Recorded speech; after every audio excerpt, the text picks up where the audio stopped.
All right, ladies and gentlemen, welcome back to Inside G2E. Brady Kannon from SportsGrid here with you, and we are live on the floor at the Venetian Expo Center in fabulous Las Vegas, Nevada. And now we are lucky enough to be joined by Francesco Borgosano. He is the CEO and founder of the company called Huddle. Francesco, thank you so much for joining us here today. Thanks for having me. You bet. And just a few minutes of conversation here to introduce yourself and everything. I found we've got an interesting one here, folks. This guy, a mathematician in a former life, he sets the odds, he does all kinds of stuff, and on top of that, he has this advantage, maybe numbers-wise, mathematically, and he says, no, sports betting's too hard, I'm staying away. You seem to have an inside track here, man. I'd want you on my team to make a few bets. Yeah, I mean, that's what we do. That's our expertise, and I've always been like a huge sports fan, and for me, combining my passion for sports and my academic background as a mathematician has been like a dream job. Happy to provide any insight. And let me explain, I may put words in your mouth here, but Huddle is a company that is built with traders and mathematicians like yourself. They form models, and you create a product that you sell to operators that sets the odds for these folks. You take that off of their hands, you provide them a service.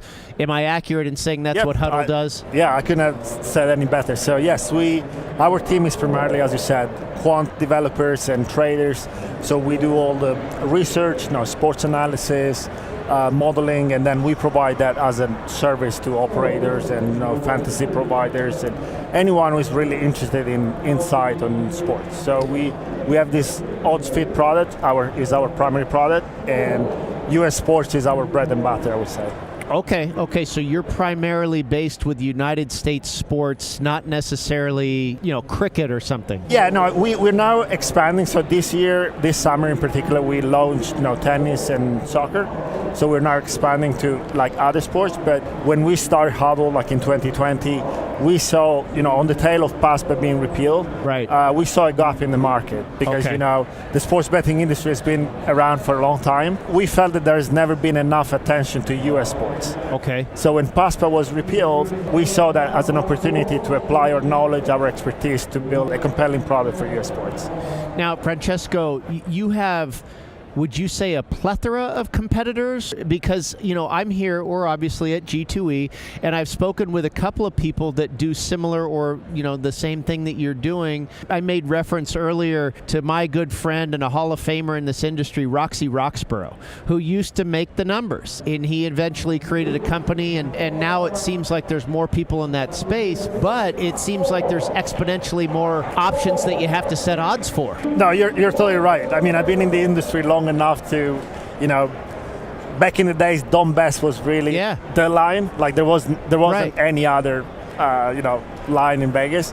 Now, yes, you're right. There is enough competition, so there is quite a few competitors out there. I would say, to name just a few, and I don't want to, forget anyone else, but I would say the main competitors like Swish Analytics, Kiro Games and Venue. So there are quite Kiro, yes. I spoke with that gentleman earlier this week. Yeah, I would say there are quite few that are. I think everyone has different expertise. Okay.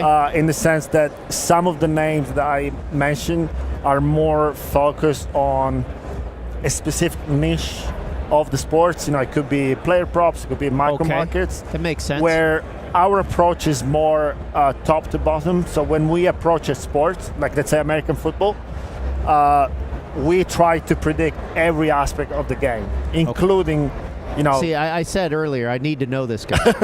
including, the money line, the spread. So not only, let's say, this new product, but we try to cover everything regarding the game. That really helps me understand, because there are so many markets now. Like you said, props and, micro betting and fast market. There's so many different options on the menu versus I've been here in Las Vegas for over 30 years. It used to be Team A is favored by this much over Team B, and what do you want to do? Now there's 100 different subsets of that bet, so it makes sense that a lot of companies like yourself can find a place to survive because they can all become experts in different areas. Yeah, and I think this is also like a reflection on how the new generation of bettors consume the product. Right. I would say, close to you in terms of like age. So I was the same. When when I was younger, I would watch a game and just bet on who the winner was, and I would follow the game, and the bet would just create more engagement. I think now a new generation are more, and even if you look at the media in general, the coverage is more about the individual stars. Yeah. Like you look at media coverage, like you talk about, how many yards, Josh Allen is going to pass, or how many touchdowns Saquon Barkley is going to score. So I think the narrative has changed. And that's why there is a demand for this type of product, because I think the new generation of sport fan has a different way of engaging with the game. Yeah, and I think a lot of that is also because of sports betting too. Yeah, I think you're right. I think it's a bit of a chicken egg. Yes. Right, a chicken egg deal. Yes. I spoke with a gentleman earlier today who was very similar to what you do, sets the odds for esports. Yep. Wild, right? Yes. I mean, I personally can't imagine setting a model for an esport. Yeah. And I try to. I'm a handicapper and a bettor. Specifically, my areas of expertise are NFL football and PGA Tour golf. And so I try to create some sort of statistical model to, lead me in the right direction and everything. Esports, I wouldn't have a clue. Same. I think, again, it depends on where your passion lies. To your point, I'm Italian, so for me, really, my first love was soccer. So I started really early on, just watching games and trying to figure out how to model that sport. But nowadays, gaming and esports is huge. I mean, I see my kids. My kids are 10, 8, and they spend a lot of time playing video games. So I'm not surprised that that's also becoming a thing. So when you're here attending G2E, I imagine you've probably been multiple times. What are your goals here? Just basically trying to sign up new operators? Yeah, I mean, I think especially after PASPA, G2E is a must. You can't miss the events. Everyone is here in terms of supplier, provider, and operators. So it's a bit of both. It's a bit of meeting existing partners and existing suppliers and vendors, and just coming to Las Vegas, right? Always a good excuse to be in Vegas. And then, yes, try to be a bit more out there and, trying to win new clients. How's it going so far? How's the portfolio of clients that Huddle has? Yeah, I think for us, the biggest achievement this year was we signed a partnership with Sportradar. Oh, yeah. So our product is available through their distribution, which for us was big, because the biggest challenge as a newcomer in the space is always the integration. Yeah. Because, operators have a lot of priorities and a lot of competing priorities. So to get on the roadmap was always a big challenge. So to have our product available through Sportradar, which is the biggest supplier there, has been huge for us. So since that partnership went live last year with the NBA season, we've been very successful. So now we got a very good traction, and our NBA, MLB, NHL, they're all available through Radar, and we still have our NFL product that we sell directly to the operator. So yeah, we've been very successful this year. That's great. Congratulations. Is the next step, is the future, the vision for you basically just trying to add more sports that you can provide to operators? Yeah, I think, as I mentioned earlier, for sure we want to add a few more sports that we believe can drive significant revenue. Yes, and we already started that. You mentioned at the beginning correctly, we have a trading service as well, so we provide trading service to some of our clients. So most likely we're going to now expand in that direction. So we may want to go in the direction of building proper managed trading service solution and sell that in addition to our odds feed. So that's probably kind of the next big thing for 2026. He sounds like he's got plenty of work to do in the future coming up, folks. He is Francesco Borgosano, the CEO of Huddle. Check him out. Is it huddle.com? You have a website? .technology.tech. Okay. Huddle.tech. He is Francesco Borgosano, the CEO of that company. Thank you very much for joining us here today at G2E.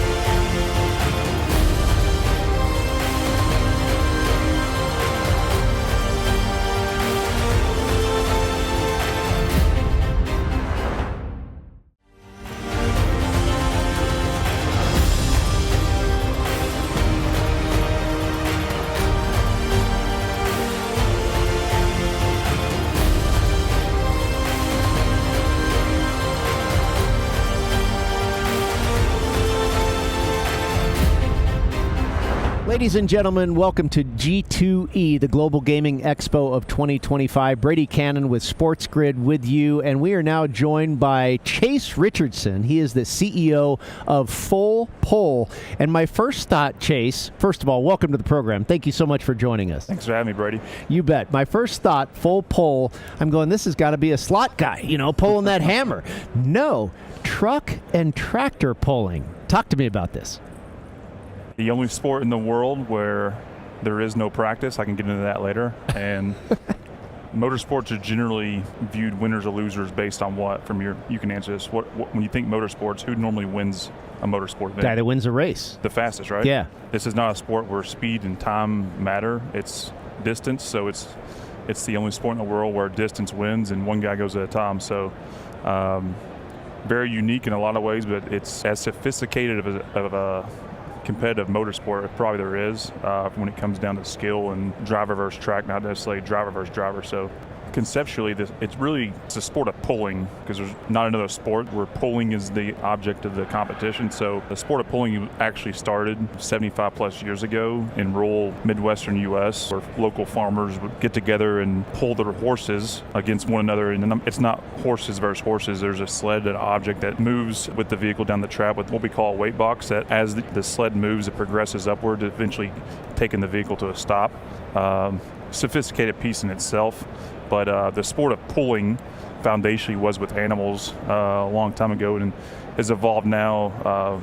We call it truck and tractor pulling, but these are not trucks you see on the road or a car lot, or tractors that you really see in a field at all at the highest level, the national level. It's like saying a race car is like a car you see going down the road. These are marvelous, customized pieces of equipment, sometimes in the range, typically, depending on the highest categories, but up to 7 figures a vehicle. Wow. That a lot of brilliant engineering and minds, from the engine part to the chassis part to the teams and everyone involved that puts their brains together to build. So yeah, the name can catch you off. It's not a truck or tractor you see at home or on the farm. They're marvelous pieces of equipment that compete against one another. So it's a worldwide sport, but the highest, most premier level takes place in what I would call Midwest U.S. Probably the two biggest states that are most popular for this sport are the state of Iowa and the state of Ohio, which in line are both in common because they're both very rural, farming, agricultural communities. And then I'm from Kentucky. It's big there. Illinois, very rural American driven. So you don't see these in busy urban areas. It's more rural based, but it's as far west as California, Florida, Texas. It's across, I think someone did the analytics, 48 of 50 states. What kind of vehicle is doing the pulling? Is that the truck or the tractor? Yeah. So and they're pulling just weight. So they're pulling a sled that is is weighted. Weight is distributed based on the class category. So to put it simple, some classes have smaller engines, bigger engines. Yeah. Multiple engines based on the class category. You have an operator that's on a sled that knows how to set that sled to the competition and what they're going to run. And the typical highest level class is probably, call it 15 competitors. Each guy's hooking to the same sled and the same track. You can find different grooves in the track to run. Each team has their own strategy and approach and so forth, and that's what makes it pretty interesting, because there's a lot of different ways that guys are competitive and make it work. But you have a sled with a sled operator who makes the decisions, and it's the competitor of the vehicle versus the sled operator in the track, and whoever goes the furthest wins. Very cool. Very cool. Okay, so let's get to the betting part. How many different, obviously there's who's going to win. What are some other betting options on the menu, if you will? Yeah, so this sport really lends itself well to betting. So I've just given you the 5-minute version of what's happening here. Typically anytime from table games to slot machines to any type of conceptual betting, the most popular seems to be whenever there's a break in something, you can think about it and you can do it again. Yeah. Micro betting's really big in, current sports because people want to bet on every play. Well, this sport, one guy goes at a time. The actual runs are 15 seconds, and then it's probably up to 2 minutes till the next guy runs. So there's plenty of time to reevaluate and think. In the scenario, if you want to call it micro betting, we currently don't have a micro betting type platform from a regulatory standpoint, but we do have a proved concept of what I would call horse race meets DFS, and kind of meets in the middle. Typical night, you see 6 to 8 classes, so 6 to 8 different winners. Call it like 6 to 8 different horse races. And each class category has a contest right now with our full pull picks platform where you can do head-to-head who you think is going to win versus as little as 2 as up to probably 8 competitors typically. Or you have your overall, what we call a picks contest, where you're making show bets in horse racing conceptually. So very unique, very distinctive platform that we've built. Is in 24 states now, close to getting approval in up to 2 to 3 more. In 26 will for sure be in 2 more states. You obviously have the sport, you have the product, and your goal is to get this onto my mobile phone on DraftKings or whatever it is, and I can bet on it. Is that what you're striving for? No, we actually we're our own operator. So we have an app, the Full Pull app, where you can keep up with general information, resulting data, and then also make the decision, do I want to watch this? And we have a live stream platform, Full Pull Live, to go watch it, or do I want to engage and put my money on it? And it's a Full Pull picks platform. So in your 24 states or whatever, I can bring up Full Pull and just bet on it right there. And the ones we are approved of, yep. And so you're the sport, you're the odds maker, you're the bookmaker? We're not the sport. Consider us, we're like the ESPN for the sport. Okay. Yeah, so we have a version of our ESPN Plus and a version of our ESPN Bet all into one. We're not ESPN though, in case you were wondering. So what is the next move? What are you constantly striving for to grow? Yeah, so conceptually this business was started with the idea of gamifying it, which we've done. Right. But with that, there's been a lot of other opportunities, with our media and streaming and content and our overall engagement. It's kind of been a snowball effect since we've started as a business. The sport has needed a lot of organizing to create a valuable product for, potential sponsors and other groups and whatever third parties from the media side would want to get involved in it. So we've spent 2 years trying to organize it. You have a lot of in-person attendees at the national level of this sport, which is the NTPA is the lead organization of the sport who we have a partnership with. That organization at that national level sees almost 300,000 attendees in person. So we are in the process of emerging it, but we have all these built-in attendees already. So it's a process of converting them to not just being fans in person, but to watching it digitally, and then also obviously gamifying them along the way. He is Chase Richardson. He is the CEO of Full Pull. Thank you very much for joining us today, Chase. Appreciate you having me on, Brady. You bet.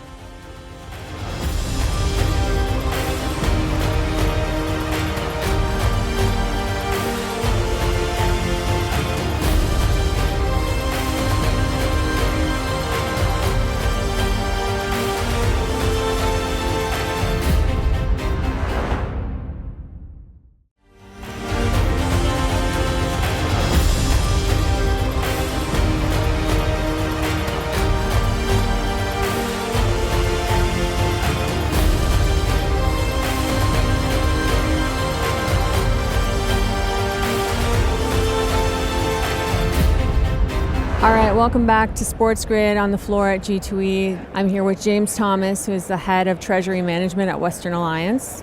Thank you for being here. Thank you for having me. Yes. So what's the show like for you? What are your goals? The excitement is awesome. I mean, you come in here and everyone's doing deals and new games every year, and it's exciting. So it's exciting to be here. This is our probably 10th year that I've been coming, so it's pretty fun.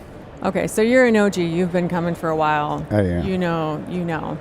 What's like something you would tell a beginner G2E attendee? My favorite part is seeing the new games come out. So the small manufacturers that are probably doing, $5-10 million in revenue, that have like a game or two that are catching on, and those are fun to watch over the years.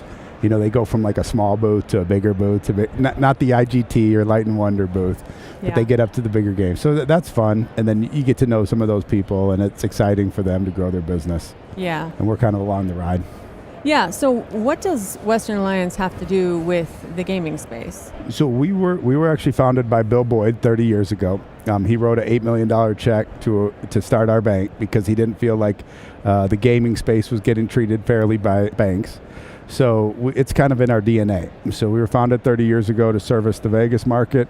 We're now the 18th largest commercial bank in the country, and gaming's been in our DNA. We love the space because it's extremely progressive. We learn, obviously about cash management back in the day, but now the digital wallets, when you look at, kind of online betting for sports, we see those digital wallets and how exciting those are, kind of how we can play in with the KYC that's needed from a banking standpoint, and just like the functionality. Can we move the wallet into the brick and mortar space? and then move it back into kind of the sports betting and stuff like that. So we've been at the forefront of that. We'll continue to be at the forefront of that and see how that kind of transpires. Yeah. So you do obviously gaming, and then you're getting into sports as well. Are you've always been in sports? Yeah, well, Circa. So obviously Derek Stevens is a great friend of the bank, and Circa Sports, we're supportive there. Okay. I'm so excited to see what he's doing there. That's the app I use, so I'm supportive of that. That's okay. Nice. I can say That's that. okay. Here. Okay. Right. But I'll use them all. Depends on the sign-up bonus. Just kidding. We are supportive there, but really, Marianne is our largest shareholder of the bank. She's Bill Boyd's daughter. They did an investment in DraftKings, so they've been supportive of the space, and we've kind of been along for the ride. Yeah. And you guys have had a pretty transformative couple years at Western Alliance, right? You've been growing exponentially. We've been lucky. I mean, we went from a $20 billion bank 5 years ago to a $90 billion bank, and that's all organic growth. And a lot is just picking the right segments. You think gaming, people thought it was going to struggle through COVID, and it kind of roared. We're in Nevada, Arizona, California as our main footprints, and we just, real estate's been really strong out here. Development's been strong, and our banks just benefited from that growth. Yeah. We like the high-risk verticals. So like I said, it was founded by Bill Boyd. We're large in gaming. We're large in MRB, cannabis, cryptocurrency. High risk is in our DNA. So we fit in well here. This is where you need to be. That makes sense. It is. Yeah. So what would you say to people if they're asking you, what's kind of like, what's down the pipeline for the next year? If you had like a crystal ball, what would you tell them? From an investment standpoint, we're watching closely with the IGT and Every merger, so that's going to be interesting how that shakes up. We've seen when large companies in the gaming space merge, they don't necessarily A plus B equals C. It's kind of like A plus B equals A and a half, and so that'll be interesting to see how that plays out. I know we'll probably see that in the sports betting space. There's going to be consolidation when you have a new market. The first 10 years, everyone thinks they're going to be the consolidator, and that doesn't usually always happen. So we'll see some consolidation in the space in a positive way. But we're seeing a ton of private equity in the space. I think you saw the Play AGS transaction with Brightstar. Congratulations to Play AGS and Brightstar, both good friends of the bank. But we'll see what happens there. That seems to be the route. Private equity money is coming into the space in a huge way. They like that reoccurring revenue. They obviously have a tolerance for higher risk verticals and kind of the gambling. So they like it, and it's going to fuel growth. You'll see innovation, I think, because of the private equity money. You'll see better apps, better games, better experiences for the user. So that's exciting for us. Well, thank you so much for joining us today, James. Thanks so much for having me, Yoy.